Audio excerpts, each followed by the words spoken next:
சிவான, சேதுபதி அண்ணா எனக்கு 2 பேருமே பயங்கரமான இன்ஸ்பிரேஷன். ஏன்னா, அஜித் சார், விஜய் சார் எல்லாத்தையுமே நம்ம கிட்டக்க கூட பார்த்தது கிடையாது. என்னோட ஸ்கூல், காலேஜ் டைம்ல நான் சொல்றேன். வெறும் ஸ்க்ரீன்ல மட்டும் தான் நம்ம பார்க்குறோம். எனக்கு அப்படி இருக்கும்போது, ஏதோ நம்மாலும் ஒருத்தன் ஜெயிக்கிறான், இங்கேருந்து ஒருத்தன் போய் அத பண்றான் அப்படிங்கும்போது, அப்போதான் என்ன மாரியான பசங்களுக்கெல்லாம் இன்னும் ஸ்ட்ராங்கா அந்த நம்பிக்கை இன்னும் பெருசாது. அப்போ ஓகே, ஏதோ ஒண்ணு ட்ரை பண்ணிட்டே இருந்தா சின்சியரா அத பண்ணிற முடியும் போலயே அப்படின்னு சொல்லிட்டு. சிவானன்ட்ட அந்த மாரி இருக்குன்னா, இப்ப சேது அண்ணன்ட்ட அவரு அவ்வளோ ஜூனியர் ஆர்டிஸ்ட்டா நடிச்சு, ஆக்சுவலா அவர் ஜூனியர் ஆர்டிஸ்ட்டோட லிஸ்ட் எடுத்தாலே அவ்வளோ இருக்கும் நம்மளுக்கு. ஸோ அதுவும் நடிச்சு, கன்ஃபார்மா ஏதோ ஒரு நாள் நடந்துரும் அப்படின்ற அந்த ஒரு ட்ரஸ்ட் இருக்குல்ல.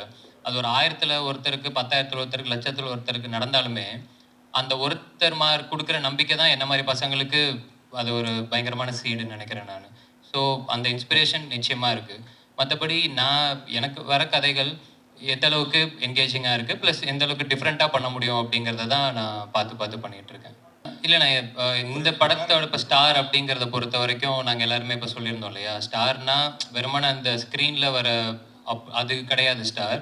ஐ மீன் அதுவும் ஸ்டார் தான். அது இல்லாம என்ன பொறுத்தவரைக்கும் பீப்புள்ஸ் சாம்பியன் எல்லாருமே ஸ்டார் தான்.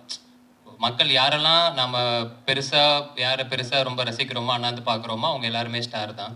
அது எல்லாத்தையுமே தாண்டி தான் நம்புற விஷயத்த நம்பி, என்னைக்காவது ஒரு நாள் நடந்துரும் அப்படின்னு ஓடிட்டு இருக்கவனும் ஸ்டார் தான்.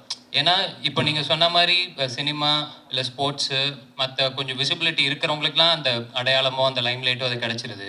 ஆனா அது கிடைக்காம, ஏதோ ஒரு வேலையில அந்த லைம்லைட்ன்ற விஷயம் இல்லாம, நிச்சயமா அவனோட திறமைக்கு, அவனோட சக்திக்கு அவன் ஒரு சாதனை பண்ணி தான் இருப்பான். அவனை யாரு அங்கீகரிக்கிறது? அவனை யாரு பாராட்டுறது? ஸோ அவங்க எல்லாருமே சேர்ந்து ஸ்டார் அப்படின்னு சொல்ற படம் தான் நம்ம ஸ்டார். லேடிஸ் கெட்டப் போடும்போது யாரையாவது ஒரு ரெஃபரன்ஸ் எடுத்துக்குவாங்க.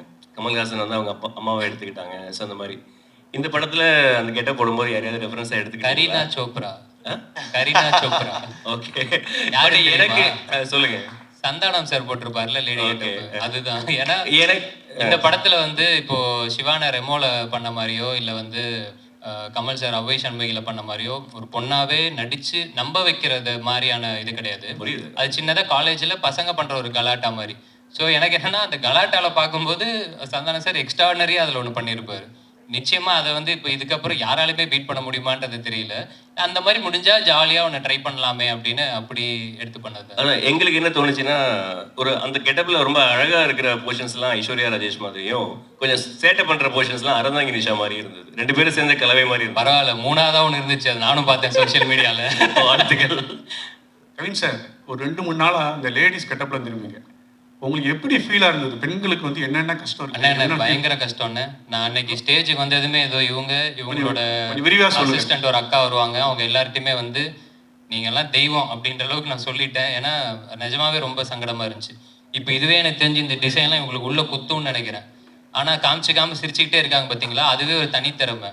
எனக்கெல்லாம் அன்னைக்கு வந்து முடிச்சுட்டு போறேன். ஃபுல்லா அந்த அப்படியே தேஞ்சா ஒரு மாரி இருக்கும்ல. அந்த ஜிமிக்கியா, ஜமுக்கியா ஏதோ ஒண்ணு சொல்லுவாங்கல்ல. அந்த பேட்டர்ன் போல அது. அத அப்படி குடுத்துருந்தாங்க பயங்கரமா, நம்ம காஸ்டியூம் டிசைனர். சரி அதெல்லாம் ரொம்ப ரொம்ப கஷ்டம்ண்ணே. ஏன்னா இப்ப ஒரு ஈவென்ட் அப்படின்னா, நம்ம சும்மா ஏதோ ஓகே கிடைக்கிறத போட்டு டக்குன்னு வந்துடுறோம்ல. அவங்களுக்கு அந்த மாரிலாம் இல்ல. அது மெனக்கெடுதலே பயங்கரமா இருக்கு. ஸோ அதெல்லாம் இனிமே யாராவது கலாய்ச்சா நானே கேட்பேன். "ஏய் எவ்வளோ கஷ்டம் தெரியுமா?" அந்த மாரி. இப்போ வந்து நம்ம நடிச்சிருக்கோம் ஒரு படம். இந்த படம் டெஃபினட்டா டிபேட்டபிள் அப்படின்னு நான் நினைக்கிறேன். அட் சேம் டைம் இங்க சம்பளம் டிபேட்டபிளா அப்படிங்கிறது எனக்கு தெரியல. டிபேட்டபிள் யாருக்கு அப்படின்னா, எனக்கும் ப்ரொடியூசருக்கும்.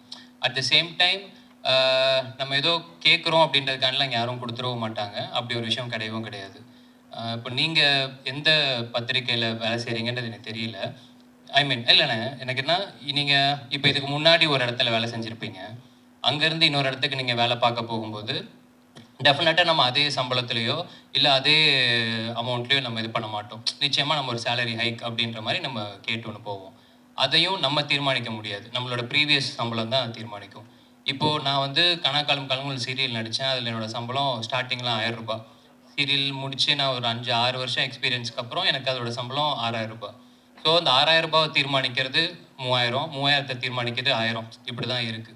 ஸோ சம்பளம் அப்படிங்கிறது இன்னைக்கு வந்து நம்மளோட படம் எந்த அளவுக்கு பண்ணுதோ, அந்த மார்க்கெட்ல எப்படி நடக்குதோ, அதுதான் தீர்மானிக்குதே தவிர, இங்க தனிப்பட்ட இதுல யாருமே தீர்மானிக்கிறது கிடையாது. பிளஸ் என்னால படம் வந்து இதுதான் எனக்கு 4வது படம். இந்த 4வது படமே வந்து பார்த்தீங்கன்னா இது எனக்கு முடிக்கிறதுக்கு வந்து இப்போது லிட்டரலாக 1 வருஷம் அப்படிங்கிற மாதிரி ஆகியிருக்கு. இந்த காரணங்களுக்காகவே நான் வந்து சில இடங்களில் நோ சொல்லியிருக்கேன். பட் ஆனால் அந்த நோ சொல்கிறதுக்கான முக்கியமான காரணம் என்னன்னா, யாருமே வெயிட் பண்ண வைக்க வேண்டாம். அவங்க வெயிட் பண்ணுற நேரத்தில் நிச்சயமாக எனக்கு எவ்வளோ பேர் இருக்காங்க, அவங்கள வச்சு கூட பண்ணிட்டு வந்துடலாம். இதெல்லாம் தான் காரணங்கள். சுவாரஸ்யத்துக்காக இல்லை இன்ட்ரெஸ்டிங்காக இருக்கணுன்றதுக்காக அது பேசுறதுக்கு வேணால் நல்லா இருக்கலாம். மற்றபடி ஃபேக்ட்ஸ் இதுதான். சார் இந்த ஒரு சார் சார் சார் அடுத்த 2 படத்தில் ஹீரோயினே கிடையாதுண்ணே. கவின் அடுத்த நாளைக்கு ஒரு அனௌன்ஸ்மெண்ட் வரும். அந்த படத்தில் ஹீரோயின் கிடையாது. அதுக்கடுத்து ஒரு படம் பண்ணுறேன், அதுலேயும் ஹீரோயின் கிடையாது. இந்த படத்துலேயும் நான் கதை மட்டும் தான் கேட்டேன். ஹீரோயின் தான் இந்த இவர் தான் கூப்பிட்டு வந்தார். கவின் ஸ்டார். ஏன்னா எப்பவுமே வந்து ஒரு படத்தோட ஹீரோ வந்து ஒரு பேர் சொல்லி ஒரு ரஜினியின் ஜெயிலர் அப்படிதான் வரும். இது என்ன கவின் ஸ்டார்? யாருக்கு மென்ஷன் பண்றீங்க? யார் குறிப்பிட்டு சொல்ல வர்றீங்க? அதுக்கப்புறம் வந்து 2 ஹீரோயின். ஒரு ஹீரோயினை சமாளிக்கிறது பெரிய விஷயம் சரிங்களா? புது ஹீரோயின் ஒருத்தருக்கு தமிழ் தெரியல, எப்படி சமாளிச்சீங்க? 2 பேர்ல யாருக்கும் சொல்லலாம். நேக்கா டைரக்டர் மைக் கொடுத்துட்டாரு. This is first. அந்த ஐயோ, அப்படி இல்லைங்க, நான் சாதாரணமா- எவ்வளவு நேக்கெல்லாம் பேசியிருக்கலாமே, அது ஏங்க, கிடையாது. நான் சாதாரணமா இதெல்லாம் சொன்னேங்க. definitely அவரோட கால் தானே, ஸோ அவர் தான் சொல்லணும். ஸ்டாரிங் கவின் போட்டிருப்போம். அப்படின்னா இதில் நடிக்கிறாரு நம்மளுக்கு தான் அர்த்தம். இந்த படத்துக்கு அந்த வார்த்தை யூஸ் பண்ணா ஒரு மாதிரி வார்த்தை விளையாட்டு மாதிரி அழகா இருந்துச்சு. அந்த ரீசனுக்காக போட்டோம். ஹீரோயினை சமாளிக்கிற அது வந்து அந்த கொஸ்டின்ஸ் எனக்கு அது உடன்பாடு இல்லை. அதில் இல்லை